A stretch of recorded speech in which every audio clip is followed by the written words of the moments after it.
할렐루야, 감사합니다. 오늘은 우리가 목요 성경 공부 마태복음 12장을 공부하겠습니다.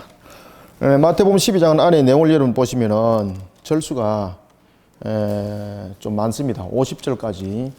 그래서 이것을 한 번에 이렇게 보게 되면은 좀 이렇게 지루함도 있을 것 같고, 그래서 두 번에 나눠서 오늘은 강의를 그리고 녹화를 할 테니까 여러분들이 잘라서 보지 마시고 이어서 보시면 되겠습니다. 그래서 1교시는 1절에서부터 21절까지 공부를 하고, 그리고 2교시에는 22절에서부터 50절까지를 공부를 하도록 하겠습니다. 자, 특히 이제 오늘 우리가 본문에 보면은 오늘 1교시에 해야 될 내용은 안식일에 관한 내용을 우리에게 명기를 시켜주고 있습니다. 여러분들 안식일 그러면은 우리가 창세기와 출애굽기, 그러니까 모세오경에 계속해서 등장하는 문제가 여러분 안식일의 문제입니다. 하나님께서 천지 만물을 창조하시고 제6일의 창조를, 사람의 창조를 통해서 창조를 마쳤습니다. 그죠? 피조 세계에 대해서는. 그런데 하나님께서 창조에 관해서 이야기를 할 때 제7일 말하고 있고, 그리고 제7일에 관해서 하나님께서는 안식하셨습니다. 그러면서 우리에게 굉장히 좀 애매한 말씀을 주고 있습니다. 그것은 뭔가 하면은 제7일을 어떻게 했다라고 성경은 우리에게 가르쳐 주고 있습니까? 그날을 복이가 했다는 겁니다. 복이가 했다. 그죠? 그러면 이 복이가 했다는 것이 무엇과 연결되는가? 바로 생육, 번성, 충만과 관계되어 있다. 그러면은 제7일은 창조일일까? 창조일이 아닐까? 창조일이죠. 그래서 우리가 제7일을 새 창조의 날이라고 우리는 계속되어지는 연속 선상 속에서 일어나는 생육, 번성, 충만함의 새 창조가 일어나는 그 날을 우리는 제7일이다 이렇게 명하는 겁니다. 그래서 지금은 우리는 제 큰 터울로 말한다면, 하나님의 계산으로 말한다면 우리는 제7일에 자지는 시대를 살아가고 있는 겁니다. 아시겠습니까? 우리는 지금 2019년을 살아가고 있지만은 하나님의 날수로는 우리는 제7일을 살아가고 있는 거예요. 그죠? 왜냐하면 하나님께서 첫째 날, 둘째 날, 셋째 날, 넷째 날, 다섯, 여섯째 날 돌아보시고 참으로 좋았더라, 심히 좋았더라 라고 이렇게 말씀하시고 난 뒤에 제7일에 관해서 이야기를 할 때 제7일을 계속해서 일어나는 번성의 창조로 축복을 하셨다는 겁니다. 그래서 지금 현재는 우리가 제7일이라는 이 개념 전체적인 터울로 봤을 때에 제7일, 그러니까 우리가 재창조, 새 창조가 일어나는 것이다. 그러면은 이 재창조, 새 창조는 새롭게 만들어진 피조물인가? 아니고 제7일의 창조가 제7일의 창조가 우리가 보면은 새 창조라 그러고, 또는 우리가 재창조라고 이렇게 말하는 것은 제7일의 창조가 무엇을 의미를 하고 있다는 겁니까? 이것이 생육, 번성, 충만의 말씀의 성취입니다. 말씀의 성취. 하나님께서 생육, 번성, 충만하게 할 것을 하나님께서는 약속하셨죠. 그죠? 언약하셨죠. 그래서 우리는 제7일의 창조를 통해서 말씀의 성취, 또는 하나님의 언약, 약속의 성취라 우리는 이렇게 보는 겁니다. 이런 제7일을 하나님께서는 어떻게 하셨다고 그랬습니까? 안식하셨다 그러고, 성경에서는 이 날을 어떻게 지키라고 말하고 있습니까? 거룩하게 지켜라. 자, 이런 말씀을 줬습니다. 자, 그리고 오늘 제12장에 보면은 안식일에 논쟁이 벌어지게 됩니다. 안식일의 논쟁. 그러면 이 안식일의 논쟁이 왜 벌어졌는가라는 것입니다. 특히 이제 안식일 부분에 대해서 중심적으로 주어지는 것이 첫 번째는 일하는 것을 멈추도록 하는 겁니다. 일하는 것을 멈추도록 하는 것은 두 번째, 하나님의 이 역사를 바라보는 거죠. 그죠? 그래서 이 안식일의 논쟁이 되었던 것은 일하는 것을 멈춰야 되는데 멈추지 않았기 때문에 문제가 되는 것이죠. 그러면은 안식일에 왜 일을 멈춰야 되는가라는 부분에 대해서 우리가 핵심적으로 말씀을 드린다면은 하나님을 향한 온전한 믿음, 온전한 믿음을 가진 상태에서 우리는 안식일을 지킬 수가 있는 겁니다. 우리는 안식일을 지키는 것은 일하는 것을 멈추는 것인데, 이 일하는 것을 멈추는 것이 단순한 기계적인 문제가 아니라 하나님을 향한 온전한 믿음이 있는 상태에서 우리가 안식일을 지키는 거죠. 왜냐하면 하나님께서는 제7일을 안식일을 거룩하게 지키는 측면에서 그 날을 복되게 하셨다 그러는 거죠. 그리고 제6일째에 우리가 성경에 보면은 그 일에 대한 만나를 하나님께서 내려주셨죠. 그죠? 안식일을 지키도록. 그리고 안식일을 거룩하게 지키도록 하기 위한 부분에 대해서 우리가 지금 다시 강조하고 있는 것이 하나님을 향한 예배의 모습. 다시 말하면은 하나님께서 인간을 만드신 그 목적에 대한 성취를 다시 한 번 더 기억하는 날이 바로 무슨 날입니까? 안식일입니다. 안식일. 그래서 안식일은 굉장히 우리에게 중요한 날입니다. 안식일은 인간을 만들으신 하나님의 목적을 성취해 나가는 부분들을 우리는 기억해야 되는 것이고, 또한 인간이 하나님을 향하여서 경배하는 예배의 모습들로 우리가 날마다 삶들이 살아져야 되는 것인데, 그것을 다시 한 번 더 조명하는 날이 바로 안식일입니다. 그렇죠? 이런 안식일에 논쟁이 벌어졌습니다. 왜 논쟁이 벌어졌겠습니까? 지금 이 말씀의 성취 부분 때문에 논쟁이 일어난 것 아닙니다. 무엇 때문에 일어났습니까? 일하는 문제, 이것 때문에 논쟁이 일어났습니다. 이것은 전부 다 잊어버리고, 그래서 예수님이 오늘 마태복음 12장 논쟁을 통해서 이야기할 때에 너희들은 일을 멈추게 하는 이 개념이 무엇을 말하고 있는가 알고 있느냐? 너희들은 하나님을 향한 온전한 믿음이 무엇인가, 거룩함이 이런 모습들이 우리에게 무엇을 말하고 있는가, 너희들은 이에 대한 진정한 의미를 알지 못하는 것이구나. 이런 것을 가지고 예수님께서 오늘 12장에서 논쟁을 잠재우는 것을 우리가 볼 수가 있습니다. 그러니까 이 부분에 대해서 예수님의 말씀의 권세가 임하니까 이 사두개인과 바리새인과 사두개인, 이 서기관들과 같은 율법적 속에 자신들이 만드는 장로 유전으로 자신들의 종교적인 행위를 권세를 내세웠던 그들에게 예수님의 그 말씀은 바로 자신들의 그 권위를 뭉개뜨리는 거죠. 그죠? 그러니까 예수님 죽이려고 그런 거예요. 자, 그러면은 오늘 우리가 마태복음 12장 1절에서부터 21절까지네, 그죠? 21절을 통해서 우리가 안식일 논쟁이 어떻게 일어났는지를 전체적으로 조명을 해본 다음에 본문을 읽어가면서 우리가 하나하나 보도록 하겠습니다. 자, 먼저 우리가 이제 안식일의 논쟁이 일어났을 때 보면은 우리가 한 사건이 등장하게 됩니다. 그 한 사건은 바로 뭔가 하면은 예수님의 제자들이 밀밭에서, 그죠? 예수님의 제자들이 제일 처음에 이제 사건이 일어났던 장소가 어디입니까? 장소가 밀밭입니다. 이때에 이 대상이 누구였습니까? 예수님의 제자들입니다. 제자들. 예수님의 제자들이 밀밭에서 어떤 일을 했습니까? 이 날이 무슨 날인가 하면은 안식일이었습니다. 이때에 제자들이 행위가 뭔가 하면은 이삭을 무엇으로 꺾어 먹었습니까?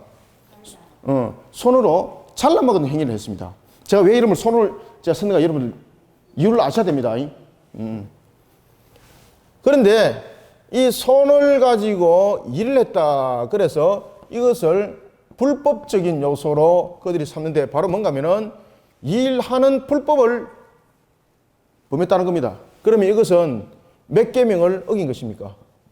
어김이 바로 제4계명을 어겼다는 거죠.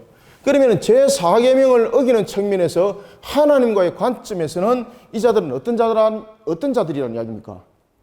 하나님으로부터 멀어져 있고, 그리고 하나님을 쉽게 말하면 어떻게 말한다는 겁니까? 대적하는 자들이라는 거죠. 그러면 이들을 용납할 수 없다는 겁니다. 그죠?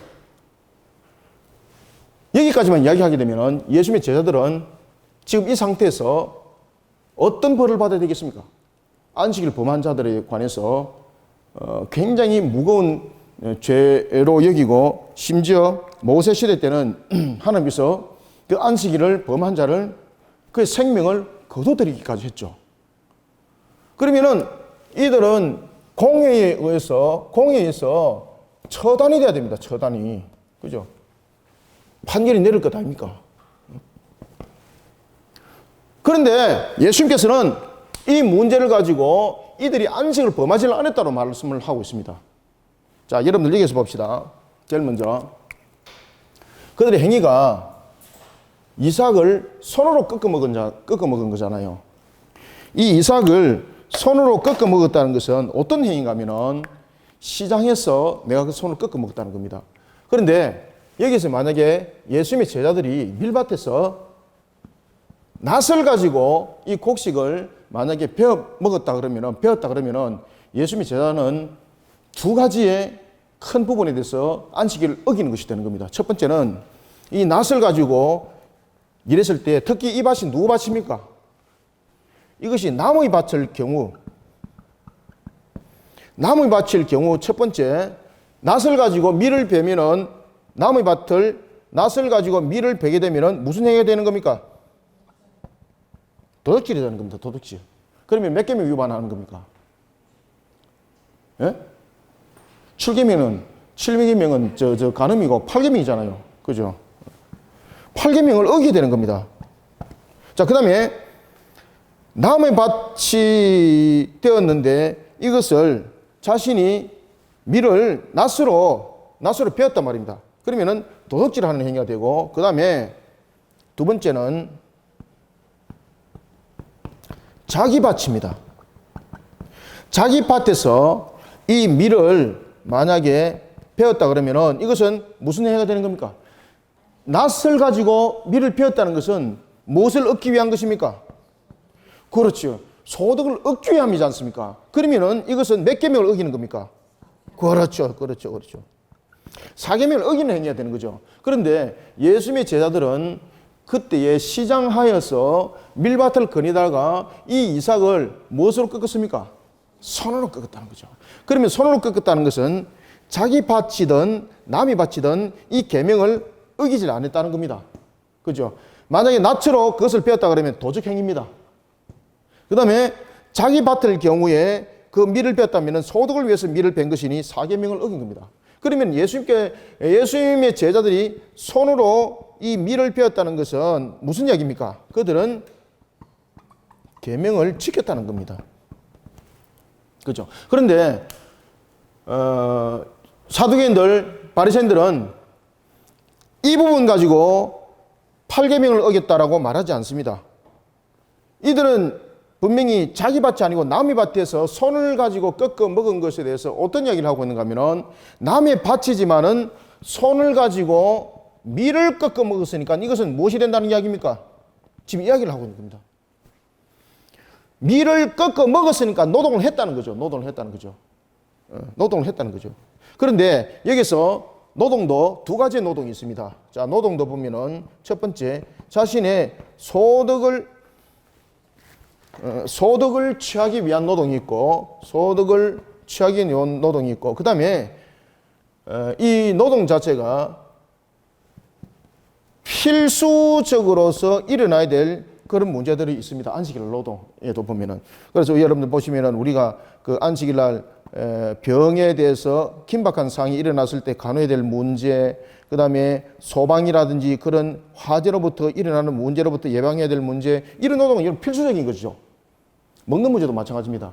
여러분들, 예수님의 제자들이 시장하에서 밀밭에서 손으로 이삭을 꺾어 먹은 것은 어떤 행위가 되는가 하면은 그저 밥그릇을 가지고 자기 배 채우는 정도 수준이 아닙니다. 이것은 바로 뭔가 하면은 예수님께서 이 문제를 가지고 이것은 처단해야 될 문제가 아니고 이것은 결론적으로 어떤 내용을 우리에게 설명해 주고 있는가 하면은 바로 하나님께서 베푸신 자비라는 겁니다. 자비를 먼저 생각해야 된다는 겁니다.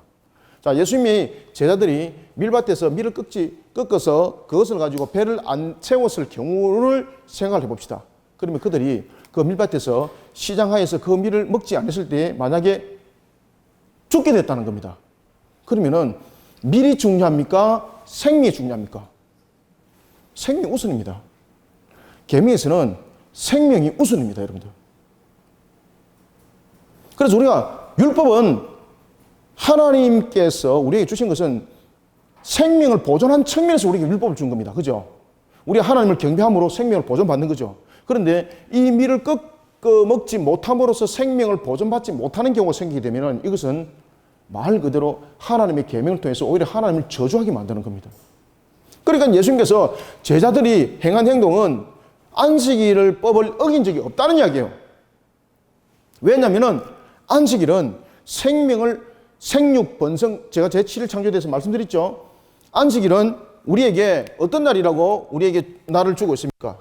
여러분들, 이 안식일이라는 것은 우리에게 새 창조와 그리고 재창조가 일어나는 연속선상에 있는 날입니다. 이런 날에 생명의 보존을 이어가는 것보다는 형식적인 것, 그 다음에 어떤 형태적인 것을 지키기 위해서 생명을 경시해버렸다. 그러면은 안식일에 관해서 하나님께서 말씀하셨던 생육, 그리고 요건 여러분들 기억을 잘 하셔야 돼요. 생육, 그리고 번성, 충만함에 대한 하나님의 약속, 언약들이 오히려 묵인되어 버리고 짓밟힘을 당하게 되는 겁니다. 생육, 번성, 충만에 대한 부분들이 짓밟히게 되는 행위가 되는 겁니다. 예수님의 제자들은 자신의 소득을 위해서 밀을 꺾은 거 아니잖아요. 그리고 심심풀이 삼아서 맛보려고 한 것 아니잖아요. 자신들이 배가 채워질 아니면은 아니 되는 단계이기 때문에 필요한 만큼 꺾어서 먹은 거잖아요. 그죠? 호주머니 닦아주고 한 사실 없고, 만약에 예수님의 제자들이 입에 넣고 호주머니 한 거 넣어갔다, 가득 넣어갔다 이러면 이건 도적행위예요, 도적행위. 먹은 것을 제외한 호주머니에 넣은 것은 도적행위가 되는 거예요. 이때에 예수님께서 이 제자들의 이 안식의 문제 가지고 그들이 계속해서 태클을 거니까 예수님께서 어떤 말씀을 하시는가 하면 누구를 등장시킵니까? 두 번째.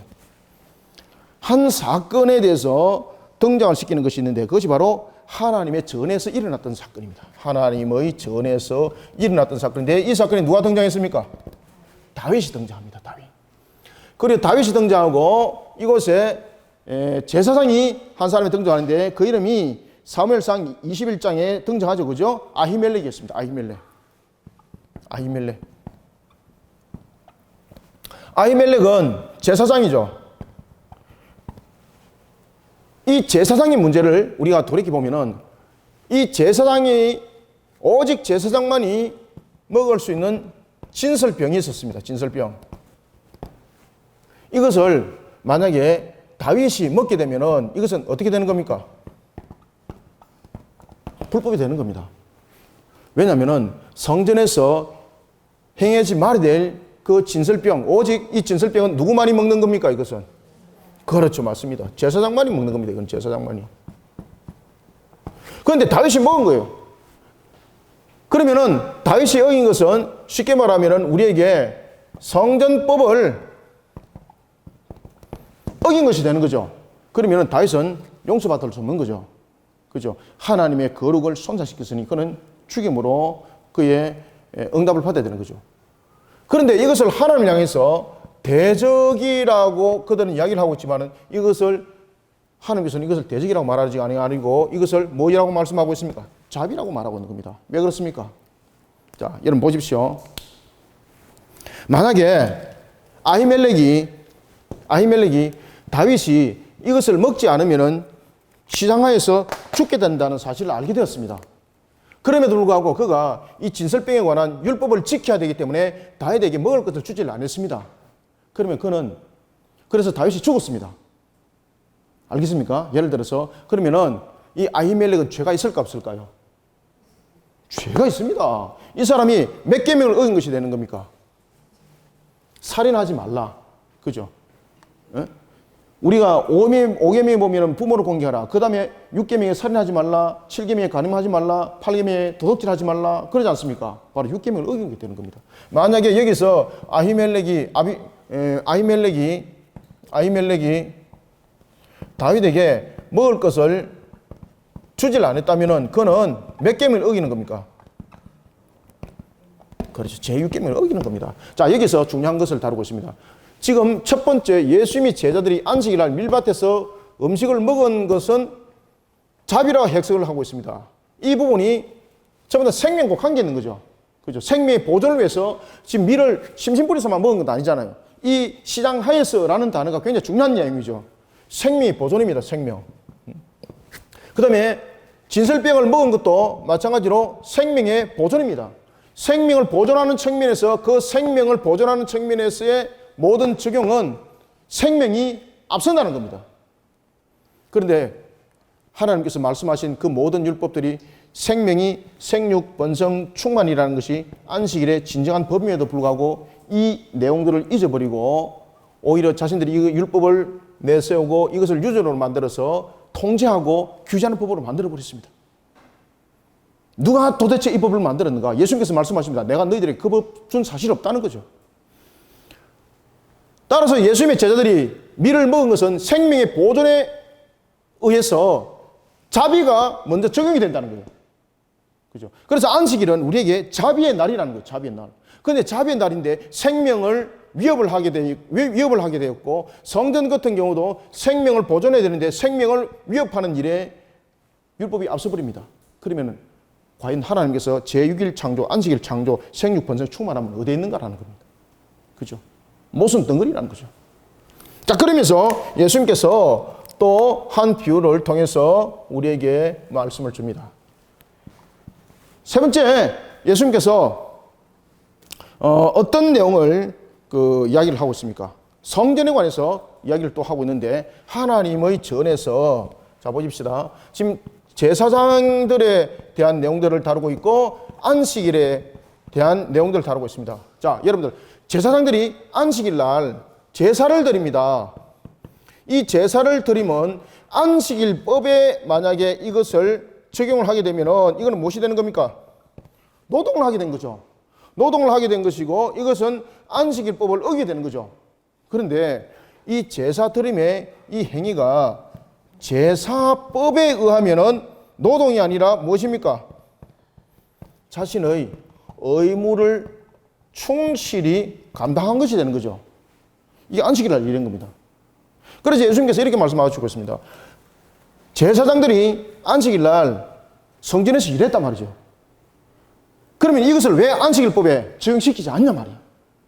이것은 제사법에 적용을 시켰을 때 노동에 해당되는 것이 아니라 무엇에 해당되는 겁니까? 바로 자신에게 주어진 의무에 충실하다는 거죠. 그럴 때에 안식일날 이들이 먹을 것을 먹지 않았을 때 생명의 위협을 받는다.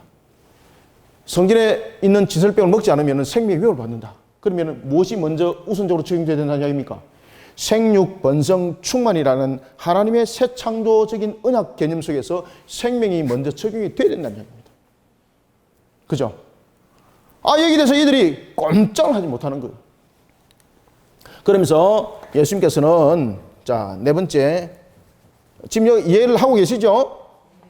분명히 안식일 날 제사장들이 일은 했는데 그들은 노동으로서 법 적용을 받는 것이 아니라 제사법에 의해서 적용을 받으니까 그들은 오히려 의무를 충실하게 감당한 자들이 되더라는 거죠.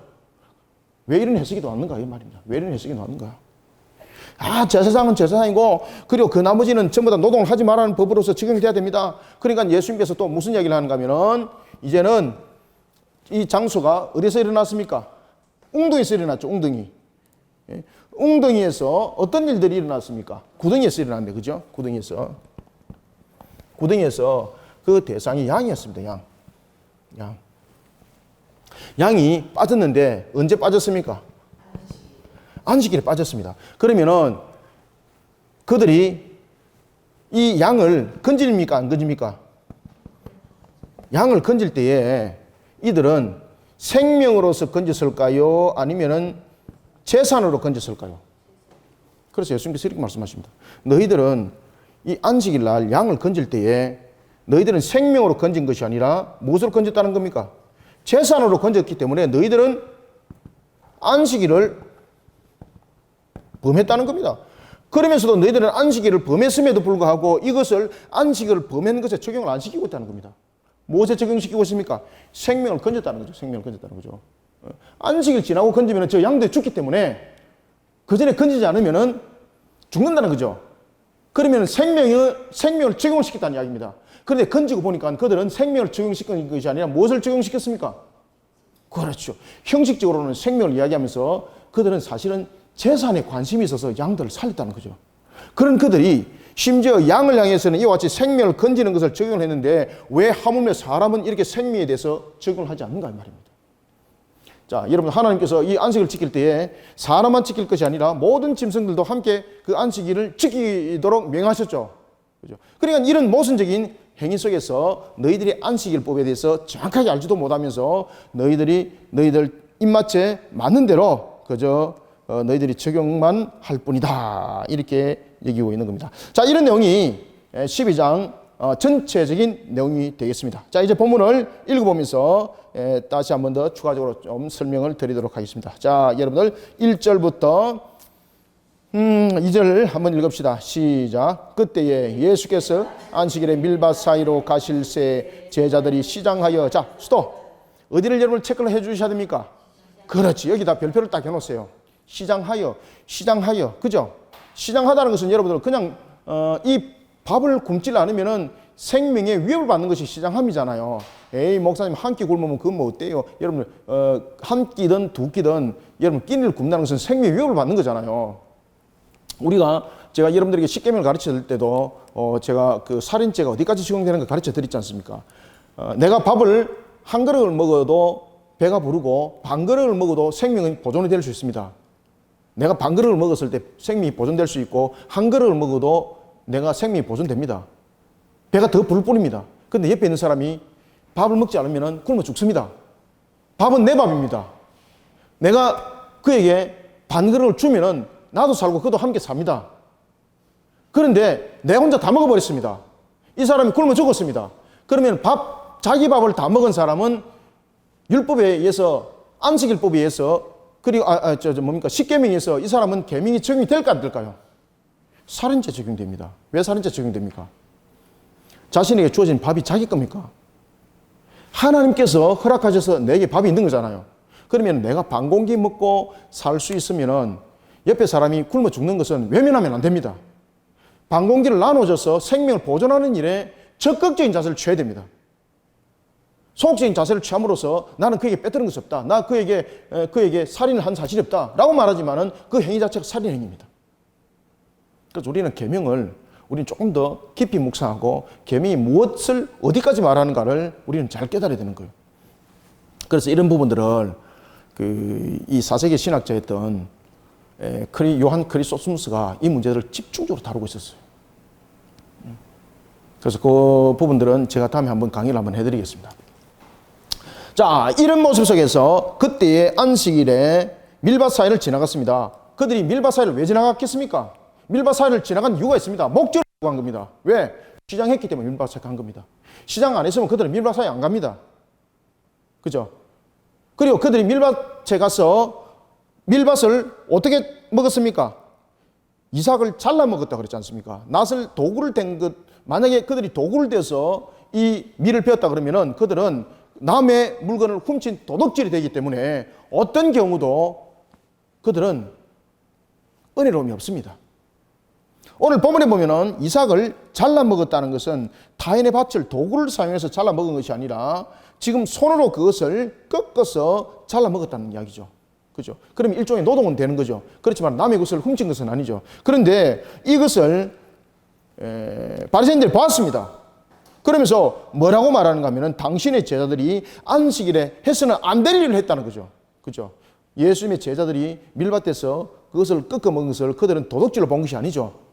무엇으로 봤습니까? 안식일 노동한 걸로 본 겁니다, 지금. 그들이 도둑질을 했다라고 지금 시비 거는 것도 아닙니다. 왜냐하면 낫을 가지고 된 사실이 없습니다. 나무 밀밭에 들어갔습니다. 나무 밀밭에 들어가면 그 행위로 봤을 때 도둑이잖아요. 그런데 그들은 시장한 것을 채우기 위해서 꺾어서 입에 넣고 호주머니 넣었다 안 넣었다?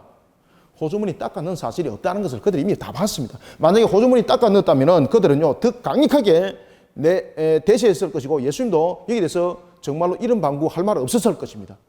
왜냐하면 호주머니 넣은 것 자체가 무슨 뜻을 가지고 있습니까? 도둑질이에요, 도둑질. 그런데 이삭을 잘라 먹었다는 것은 바로 타인의 밭에 비록 갔지만은 그들의 허기를 채우는 측면에서 그것을 먹은 겁니다. 그러면은 이 타인의 밭에서 어쨌든 간에 타인의 밭에 들어가면은 이 타인에게 허락을 받아야 되지 않느냐. 여러분들, 제가 방금 밥 한 공기에 대해서 반 공기를 나누는 거 말씀드렸죠. 그 밀밭은 인간 세상에서는 자기 것이라고 말하지만은 모든 것이 하나님께서 그에게 맡겨두신 것에 불과한 거죠. 그래서 그 밀밭을 내게 소득이 되기도 하지만은 그 밀밭은 헐벗은 자들과 함께 나누는 하나님의 자비의 터가 되기도 하는 겁니다. 이것을 요한 크리소스토무스가 마태복음 그 주석에서 그 이야기들을 굉장히 집중적으로 하고 있습니다. 오늘 본문에도 보면은 그러한 안식일의 법을 어겼다고 그럴 때 예수님께서는 뭐라고 말씀하시는가 하면은 어찌 그들이 안식의 법을 어겼는가? 너희들은 안식의 법을 똑바로 알고 있는가? 그러면서 제일 먼저 누구의 문제 들고 들어옵니까? 다윗의 문제 딱 들고 들어오는 거예요. 다윗의 문제.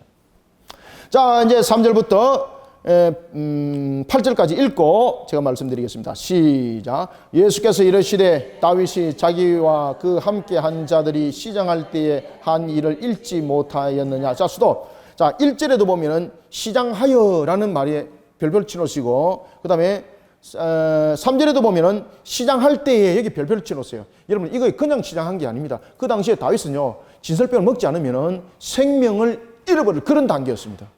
그죠?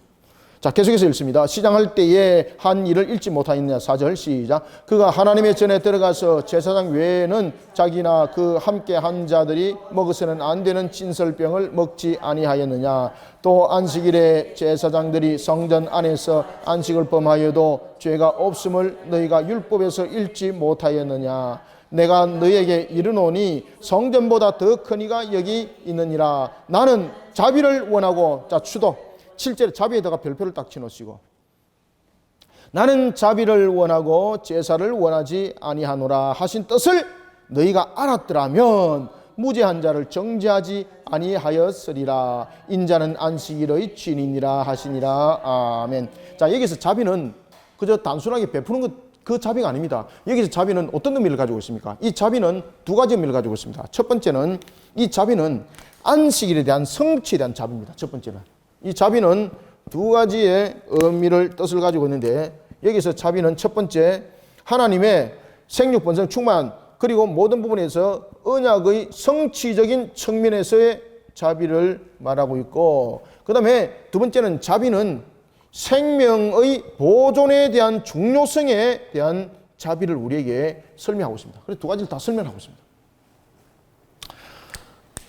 이때에 예수님께서 하신 말씀이, 그때 다윗이 먹을 것이 없어가지고 제사장을 찾아갔다는 거죠. 왜? 다윗이 그 정도로 비참했습니다. 왜냐하면 아무도 다윗을 도와주려 안 했습니다.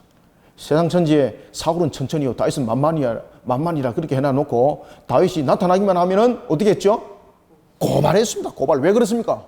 시상금이 또 두툼하게 걸릴 수가 있으니까 그걸 가지고 자신의 유익을 얻으려고 다윗을 고발해버리니까 다윗이 숨어다닐 수밖에 없는 거예요. 그러면서 다윗이 결국은 찾아간 곳이 어디입니까? 하나님의 전을 찾아갔습니다. 그죠? 여기서 우리는 두 가지를 여러분 힌트를 얻으셔야 됩니다.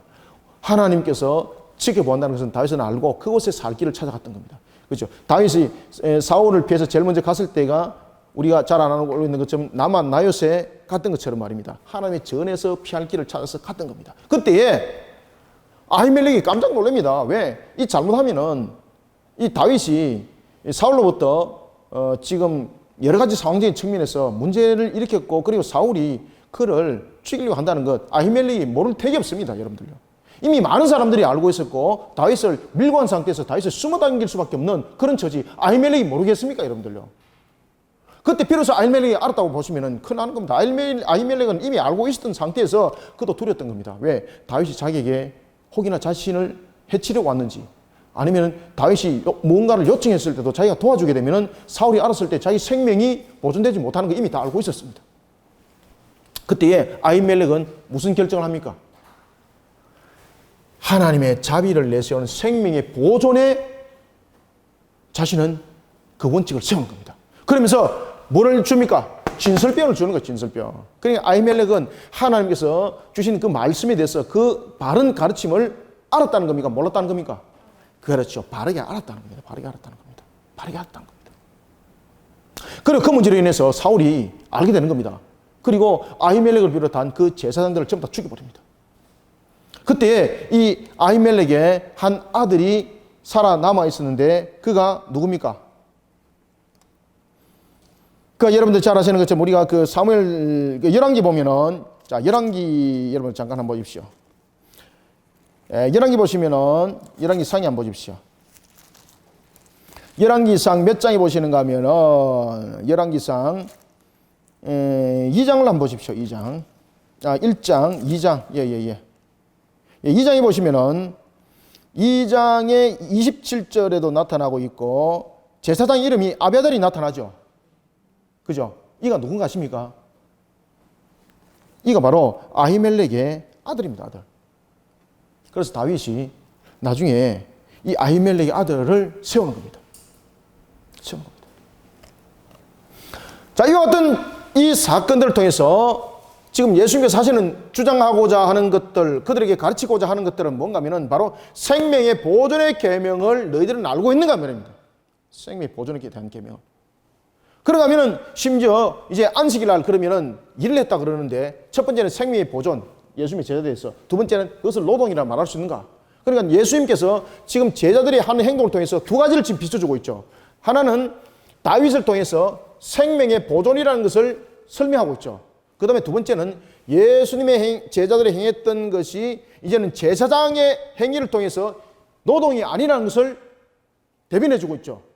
그죠? 그래서 여러분들이 성경을 읽으실 때 예수님의 제자가 밀밭에서 일어나는 사건을 이야기를 하면서 왜 예수님이 하나님의 전에 관한 이 내용을 두 가지를 끌고 들어오는가라는 것을 여러분들 이해하실 때에 첫 번째는 예수님의 제자들이 했던 행동은 무엇입니까? 바로 생명의 보존이라는 제6계명을 지켜야 될 내용이다. 그 다음에 두 번째는 제사장의 문제를 들고 오면서 예수님의 제자들은 제4계명을 어기지 않았다. 알겠습니까? 제4계명을 어기지 않았다. 이 내용을 설명하는 겁니다. 그래서 예수님께서 말씀하시기를 뭐라고 말씀하십니까? 제사장이 안식일 날 일을 했단 말이에요. 그러면은 세상 사람들이 말하는 안식법으로 말하면은 노동을 했기 때문에 이는 안식일을 범한 자가 되는 거다. 그런데 제사장은 제사법에 의하면은 안식일 날 일한 것이 노동이 아니라 의무에 오히려 충실한 자로서 하나님으로부터 칭찬을 받을 수밖에 없고, 그리고 그 일들을 통해서 모든 백성들이 하나님 앞에 은혜를 누릴 수 있는 행위를 했다는 거죠. 이와 같이 예수님의 제자들이 안식일 날 행한 것은 바로 생명을 보존하는 역할과 함께 또한 하나는 생명을 살리는 일에 있어서 그 손이 일을 한 것이 아니라 생명을 보존하는 측면에서의 일이라는 거죠. 그래서 노동이 아니라. 그래서 이 3번의 이 내용을 통해서 예수님의 제자들은 안식일 날 노동한 것이 아니다. 예수님께서 그 이야기를 하는 겁니다. 자, 그래서 예수님께서 제일 중요한 것은 7절에 나는 자비를 원하고 제사를 원하지 아니한다. 너희들이 무지한 자를 지금 정죄를 하고 있다. 그죠? 지금 예수님의 제자들은 지금 4계명을 어기지 않았다는 겁니다. 그러니까 무지하다는 거죠. 분명히 안식일 날 꺾어 먹었습니다. 그러면은 이들이 적용을 말한다면은 분명히 4계명을 어기게 되는 건데 예수님께서는 무지하다는 거죠. 죄를 짓지 않았다는 겁니다. 그 이유를 지금 다윗이 성전에서 진설병을 먹은 문제와 그리고 제사장들이 안식일 날 일을 하는 것이 제사법에 의해서 오히려 의무에 충실한 것으로 적용을 통해서 예수님의 제자들이 안식일 날 밀밭에서 그 밀을 꺾어 먹은 행위, 호주머니 닦아 먹은 행위가 아니라 입에 넣어서 그 생명을 보존하는 일은 그것은 무죄한 일, 죄를 범한 일이 아니다. 그러면서 예수님께서 뭐라고 말씀하십니까? 안식일, 인자는 안식일의 주인이다. 그죠? 그 말씀을 주신 분이 바로 예수님이지 않습니까? 하나님 그분이 지금 이 문제들을 이렇게 풀어나가는 것을 우리가 볼 수가 있습니다. 자, 이런 문제에 이제 봉착하면서 예수님께서 회당에 있는 손마른 자들을 회복시키고 병든 자들을 회복시켜버리는 거예요. 여러분, 지금 예수님께서 이런 적용을 통해서 회당에서 손마른 자, 두 번째 병든 자들을 회복시켜버립니다. 그러면은 안식일 날 치료한 거잖아요. 그러면 예수님께서 치료한 것이면 노동한 거죠. 안식일법 어긴 거죠. 그런데 이 부분들을 가지고 다시 말씀을 드리면은 손마른 자가 안식일 날 치료받는 것은 당연한 거죠. 그 다음에 병든 자가 치료받는 것 당연한 거죠. 영육간의 취함이죠. 그것이 바로 안식일법을 지키는 거죠. 새 창조, 재창조적인 측면에서 생육 번성 충만함을 일으키는 내용적인 측면에서 손마른 자와 병든 자를 치료한 것은 맞다는 거예요. 그래서 예수님께서 그들을 치료합니다. 그런데 이들은 아직도 자신들의 율법적인 사고 속에, 그 틀 속에 갇혀 있다 보니까 행위론적인 측면에서만 그 내용들을 다루고 있더라. 그래서 예수님께서 말씀하시고자 하는 그 뜻을 이해하지 못했던 그들은 항상 이 안식일법을 그들은 안식일법을 어디에다 적용을 시키고 있습니까? 행위론적 측면에서만 이 내용들을 그들은 다루고 있었다는 겁니다. 행위론적인 측면에서. 행위론적인 측면에서 노동을 했다 안 했다 이 문제 가지고 이야기를 하더라는 것입니다. 자, 우리가 9절부터 13절까지 읽습니다. 시작. 거기에서 떠나 그들의 회당에 들어가시니 한쪽 손 마른 사람이 있는지라 사람들이 예수를 고발하러 하여 물러 이르되 안식일에 병 고치는 것이 옳으니까 예수께서 이르시되 너희 중에 어떤 사람이 양 한 마리가 있어 안식일에 구덩이에 빠졌으면 끌어내지 않겠느냐. 사람이 양보다 얼마나 더 귀하냐. 그러므로 안식일에 선을 행하는 것이 옳으니라 하시고 이에 그 사람에게 이르시되 손을 내밀라 하시니 그가 내밀매 다른 손과 같이 회복되어 성하더라. 아멘. 안식일에 양이 구덩이에 빠졌습니다. 그들이 안식일날 구덩이에 빠진 양을 건집니다. 그때 건질 때에 그들은 사실은 생명을 건지는 것으로서 말하지만 실질적으로는 예수님께서 말씀하지 않습니까? 그들은 재산을 건진 것이라고. 그러면서 심지어 생명보다도 재산을 더 귀하게 여기는 것이 하나님의 뜻에 맞는가 이 말입니다. 그죠? 하나님 뜻에 맞는가 이 말입니다. 심지어 하나님께서는 여러분들 보시면 심지어 안식일에는 짐승도 그 안식일을 지키도록 했습니다. 그러면서 심지어 짐승에게는 이렇게 너희들이 적용을 하면서 하물며 하나님의 백성들의 이 언약의 진정한 뜻을 알지 못하고 안식일에 대한 개념, 새창조, 재창조에 대한 개념도 알지 못하는 너희들은 왜 손 마른 자들에게 치유하는 것을 노동이라고 말하고 있고 안식일법을 어겼다고 말하고 있으며 내 제자들이 배가 고파 시장하여서 생명을 위협받는 상태에서 그 밀을 먹었는데 그것이 어떻게 안식일법을 어겼다고 말할 수 있는가? 너희들은 어찌 그렇게 무지하였고 어찌 너희들은 스스로 만드는 그런 하나의 유전적인 측면에서 틀을 만들어 오히려 하나님의 말씀을 가둬놓는가? 지금 그 이야기입니다. 그러면서 예수님께서 손 마른 자에게 손 내밀으라고 하는 거예요. 치료시켜버리는 거예요. 병든 자 다 고쳐버리는 거예요. 그러니까 여러분들 이 바리새인들이 꼭지가 돌아버린 거죠. 그죠? 자기들 그냥 눈앞에서 그냥 해버렸으니까 꼭지가 돌아버린 거죠. 왜? 주일날 의로 행위했다는 거죠. 그래서 예수님의 행위는 무슨 행위입니까? 그들은 지금 계속해서 어떤 원칙으로 모든 것을 바라봅니까? 행위론적 측면에서 지금부터 바라보는 겁니다. 여러분들 안식일은 행위론적인 측면에서 바라보는 것이 아니라 언약법에서 바라봐야 됩니다. 그죠? 제7일 창조라는 창세기 개념에서 바라봐야 됩니다. 그리고 그날은 제7일 창조적인 측면에서 그날을 거룩하게 지키라는 인간의 또한 만든 목적적인 측면에서 그것을 함께 바라봐야 되는 겁니다. 그런데 그 두 가지를 다 잃어버리는 거죠. 그 두 가지를 다 잃어버리고 오직 행위론적인 측면에서만 가지고 그들이 말을 하면서 하나님의 영광을 오히려 가리는 행위들을 하더라는 것입니다. 자, 그러면서 그들이 행한 행동은 무엇입니까? 예수를 죽이려고 하는 거예요. 야, 대단하지, 그죠? 자, 14절부터 우리가 21절까지 읽고 마무리하겠습니다. 시작.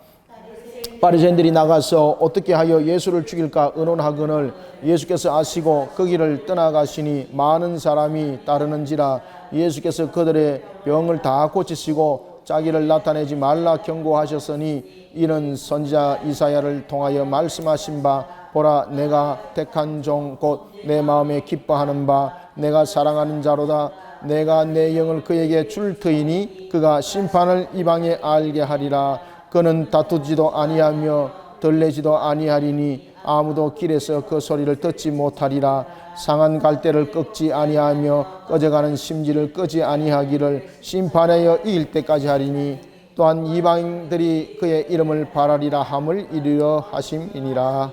아멘. 바리새인들이 예수를 죽이려 합니다. 죽이려 하는 이유는 무엇입니까? 예수님의 사역을 무엇으로 봤습니까? 예수님의 사역을 안식일 논쟁법을 통해서 예수님은 메시아가 아니라는 것을 그들은 계속해서 지금 출시시키기 위함이었습니다. 그들은 예수님이 안식일법을 그저 어겼다라는 이 단순한 문제를 가지고 그들은 단순한 문제도 아닙니다만은 이 안식일법에 관한 문제만 가지고 그들이 접근하지 않습니다. 지금 그들은 이 안식일법을 어겼다는 것을 통해서 예수님이 메시아가 아니라는 강한 인상을 지금 주고 있는 거죠. 그죠? 그럼으로써 예수님이 지금 하고 있는 것은 전부 다 사기극이라는 겁니다. 그럴 때에 공예법으로 처단할 수가 있는 거죠. 이런 지금 논리 전개를 하는 겁니다. 지금 그들이. 그 논리 전개를 예수님께서 다 하셨다는 거죠. 그리고 아시고 15절에 보면은 예수님께서 떠나십니다. 그 현장을. 왜냐면은 계속해서 쓸데없는 논쟁들이 일어나게 되면은 지금 영적 흑암 속에서 악한 마귀가 군중들을 이용을 하게 되고 그리고 그런 상황들을 조성하게 되면은 오히려 복음을 전가하는 측면에서 하나님 사실을 전가하는 측면에서 득될 것이 없는 거죠. 그래서 예수님께서 그 자리를 떠나는 거예요, 여러분들. 능력이 없어서 떠난 것이 아닙니다. 지금 때가 아니기 때문에 예수님께서는 논쟁을 일삼는 것이 아니라 분쟁을 일삼지 않기 위해서 그 자리를 떠나는 겁니다. 지금 분명히 그것이 되면은 분쟁이 생기게 되는 것이고 논쟁 속에서 편파적인 부분들 뿐만 아니라 갈라짐이 나타나게 되는 거죠. 그래서 예수님께서 그 자리를 떠나는 겁니다. 잠시 피하는 겁니다. 여기서 우리는 깨달아야 할 것은 바로 예수님의 사역이 때로는 뱀처럼 찌렵고 때로는 비둘기처럼 순결한 부분들이 함께 적용이 되고 있다는 것을 여러분들이 아셔야 됩니다. 예수님께서 15절에 보면은 첫 번째 아시고 두 번째 떠나가셨습니다. 떠나가실 때 그냥 안 떠나가시죠. 많은 사람들이 따르죠. 그때 그 병들을 다 고칩니다. 그래서 예수님께서 그 길을 떠나는 것은 그들이 두렵기 때문에 떠나는 것이 아닙니다. 여러 가지 환경적인 측면에서 하나님의 나라를 증가하는 측면에 그것이 덕이 되지 않기 때문에 그 자리를 비켜갈 뿐입니다. 그러면서 병든 자들을 전부 다 회복을 시킵니다. 그리고 어떤 말씀을 주시는가 하면 16절 자기를 나타내지 말라고 경고합니다. 여기서 예수님께서 자신을 나타내지 말라고 경고하는 것은 두 가지 의미입니다. 왜 자기를 나타내지 말라고 그랬을까 예수님께서? 자, 예수님께서 여러분들 왜 이방인 지역과 유대 지역에서 하시는 내용들 속에 왜 그 동일한 사건을 일으키면서도 내용을 달리 하실까? 지금 여러분들 유대 지역에서는 유대 지역에서와 그리고 이방 지역에서 예수님께서 하시는 말씀은 유대 지역에서는 오늘 본문에도 등장하고 있는 것처럼 자기를 나타내지 말라 그럽니다. 예수님께서 자기를 나타내지 말 것을 경고합니다. 그런데 이방 지역에서는 예수님이 자기를 어떻게 합니까? 나타내도록 합니다. 무슨 이유 때문입니까? 이게 다릅니다. 유대 지역에서 자신을 나타내지 말도록 한 것은 두 가지의 이유가 있는데 첫 번째는 예수님께서 행했던 기적과 이적을 바라보면서 예수님을 그들은 어떻게 인지를 한다는 이야기입니까? 이분은 신유적 은사를 가지고 계신 분이다 착각할 수 있다는 거죠. 그래서 예수님을 메시아적인 측면에서 바라보는 것이 아니라 무엇으로 바라본다는 이야기입니까? 신유적 능력을 가지고 계신 분. 아, 이게 안 보이군요.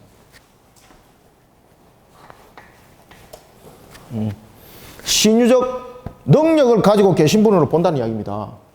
그런가 하면 두 번째, 자기를 나타내게 되면은 무엇이 방해됩니까? 유대 사회 속에 예수님 자신이 증거해야 될 그 현장이 거부를 당하게 되는 거죠. 그래서 첫 번째는 신유적 은사적인 측면에서의 자신을 드러내지 말라는 것이고, 두 번째는 예수님이 하나님의 나라 확장을 하는 측면에서의 하나님의 나라 확장하는 측면에서 예수님을 드러내게 되면은 예수님을 그 사회 속으로 들어오지 못하도록 누가 계속해서 막습니까? 그렇죠. 사두개인과 그리고 바리새인과 같은 이 공에서 집중적으로 공격을 가기 때문에 오히려 복음을 전하지 못하는 그런 우가 일어난다는 겁니다. 그렇지만은 이방 사회에서는 자기를 드러내도록 합니다. 왜 그렇습니까? 이방 사회에서 자기를 드러냄으로 인해서 첫 번째 예수님이 메시아임을 알려지게 되는 것이고, 두 번째는 복음을 확장하는 데 도움이 되기 때문입니다. 덕이 되기 때문에. 그래서 자기를 드러내도록 하는 겁니다. 메시아임을 드러내도록 하고, 그런 속에 복음이 확장되는 덕이 되기 때문입니다. 자, 그때 이제 17절에 보면은 이는 이사야 선지자를 통하여 말씀하신 바라. 그러면서 이사야 42장의 내용을 설명합니다. 1절부터 4절.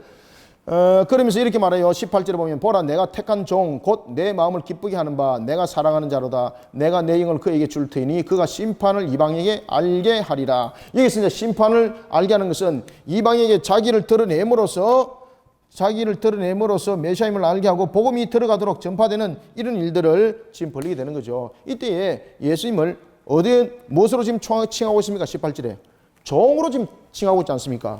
자, 여러분들 여기서 종이라는 것은 자신의 권위가 있습니까? 없습니까?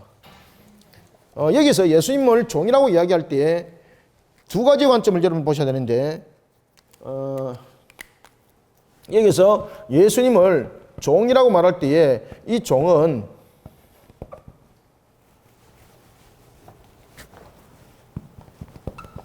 이 둘로스라는 이 종이 아닙니다. 예수님께서 말씀하시는 이 종은 파이스라는 그 내용을 우리에게 증거해 주고 있습니다. 그래서 여기서 파이스라는 것과 둘로스라는 부분들이 무엇이 들리는가 하면은 이 둘로스라는 것은 말 그대로 주인을 따르는 명예만 충실한 종입니다. 그렇지만 이 파이스도 종인데 이것은 주인이 무엇을 삼는 종입니까? 아들을 삼는 종입니다. 여러분들 백부장에 보면은 그 종이 왜 보면은 그 중풍병에 걸려가지고 예수님을 찾아오지 않습니까? 그때에 그는 종임에도 불구하고 여러분 헬라에 보면은 파이스라는 단어를 쓰고 있습니다. 둘로스 단어를 쓰지 않습니다. 그러면 아들과 같은 상속을 받을 수 있는 종이에요. 그러면 예수님의 종으로서의 사역은 그저 주인의 뜻을 이어가는 사역이 아니라 권세를 가진 사역이라는 거예요. 아버지의 뜻을 그대로 이어서 사역을 하는 데 있어서 그냥 단순한 순종에 의한 사역이 아니라 무엇이 함께 수반된다는 이야기입니까? 그렇죠. 권세자로서 아버지를 대신한 권세자로서의 파이스라는 거예요. 그래서 여기서 말하는 바로 택한 종이라는 것은 둘로스가 아니라 노예 같은 종이 아니라 자발적 상태에서 아버지가 기뻐하는 일을 행하는 바로 아들과 같은 종. 그러니까 아버지의 권세로서 일하는 종. 지금 그 이야기를 하는 겁니다. 지금 19절 심지어 예수님은 겸손한 종입니다. 그죠? 첫 번째는 권세를 가진 종이었습니다. 그 다음에 두 번째는 무슨 종입니까? 예수님은요 권세를 가진 종이었고 두 번째는 겸손의 종. 이 두 분류를 함께 소화해내는 종이었다 이 말입니다. 자 19절에 보면 그는 다투지도 아니하고 들레지도 아니하더라. 들레지다는 것은 야단스럽게 개걸스럽게 자신을 드러내는 것을 들레이다라고 말하는 겁니다. 그는 다투지도 아니하며 들레지도 아니하리니 아무도 길에서 그 소리를 듣지 못하리라. 21절 심지어 상한 갈대를 꺾지 아니하며 두 번째 꺼져가는 심지를 끄지 아니하기를 라고 말하고 있습니다. 심판하에 이길 때까지 하리니 이 속에서 상한 갈대를 꺾지 않고 라는 것은 힘이 없고 연약하고 소망과 희망이 사라진 상태, 그 다음에 끊어져가는 심지, 바로 이 내용들을 함께 담고 있는 거죠. 그래서 첫 번째 상한 갈대를 꺾지 않는 것과 그 다음에 우리가 뒤에 이제 심판을 이길 때까지라는 것은 바로 예수님이 종으로서의 이 땅에서 행하시는 사역입니다. 그 사역의 모습. 이런 사역의 모습들을 이루어가는 측면에서 예수님은 권세의 종이었고 두 번째 겸손의 종이었고 세 번째는 무슨 종으로서 사역을 할 것을 말하고 있습니까? 고난의 종으로서 사역할 것을 우리에게 말씀을 주고 있습니다. 자, 오늘 우리가 이제 12장을 1절부터 21절 통해서는 이와 같이 안식일을 통하여 예수님께서 주신 말씀, 그리고 또한 예수님께서 이제 마무리하실 때에 이런 병을 회복시키는 측면에서 예수님은 어떤 분인가를 자신을 증거해냅니다. 그때에 예수님은 자신이 우리의 죄를 대속할 분으로 이 땅에 오셔서 세 가지의 종으로서 이 사역을 감당할 것을 말씀하십니다. 첫 번째는 파이스로 권세의 종, 두 번째는 겸손의 종, 세 번째는 고난의 종으로서의 그 모든 사역들을 이뤄서 안식일의 진정한 해방, 안식일의 진정한 가치 회복, 이 모든 것들을 이루실 것을 말씀을 주고 있습니다. 이해가셨습니까? 네. 자, 1교시는 여기까지 하고 곧이어서 2교시를 만나도록 하겠습니다. 감사합니다.